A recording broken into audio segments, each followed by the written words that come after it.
Access to technology is a life-transforming experience. Despite being blind, Robin uses technology very effectively, using speech output to access computers, the internet, and many other technologies to assist him in his work. If it wasn't for technology, I know for a fact that I wouldn't be in work because, technology gets around my disability. If I hadn't been able to get the job that I have with AbilityNet, then I wouldn't have met my wife and I wouldn't have the two gorgeous children that I've got. So I literally owe everything, my career, my home, my wife, my children. I owe everything to technology. He's one of the founding members of AbilityNet, a UK pan-disability charity that uses technology as an enabler in achieving one's full potential in the workplace, through education or at home. In 2010, they assessed over 1,000 individuals to recommend the best technology to meet their needs. I have no control of my hands, and it's much easier and more independent to use direct software than getting somebody to type for me, so it makes a big impact as well as easier. At the moment I'm studying a counselling course, so like a library, so I can do research, my window to the world.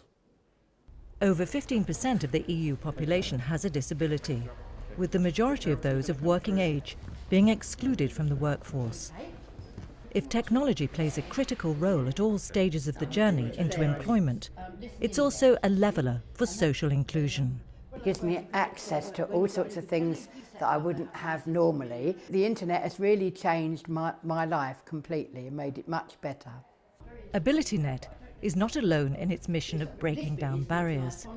With the support of the major players of the ICT world, sharing a passion for accessibility, such as Microsoft, the charity is able to make a tremendous impact, with 1.5 million individual visitors to their website last year.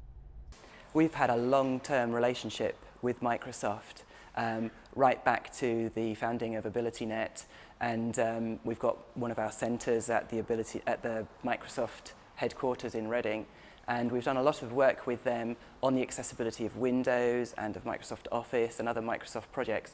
So we are a Microsoft partner, and we're working with them continually on accessibility, and it's a win-win situation between the two of us, and we are making a big impact. The enabling capacity of technology is at the heart of the Microsoft AbilityNet partnership, and it continues to grow each year.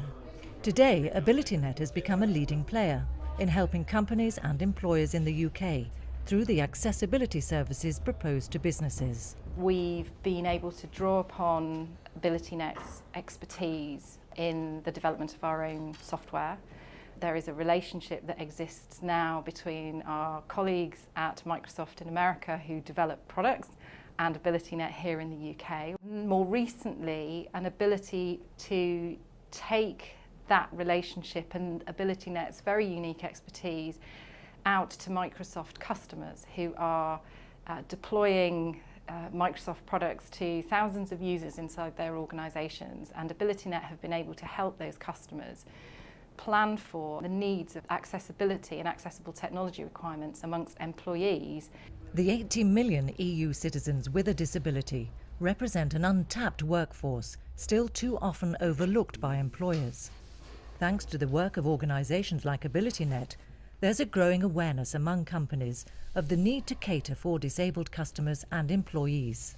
The main factor now is to encourage people to look at what is already a legal requirement and to create the right environment within their organisation so that people with disabilities are considered for employment. Disabled customers are considered when you're building new websites. At every level, accessibility just needs to be built into people's thinking, and hopefully in the years to come we'll see a real improvement.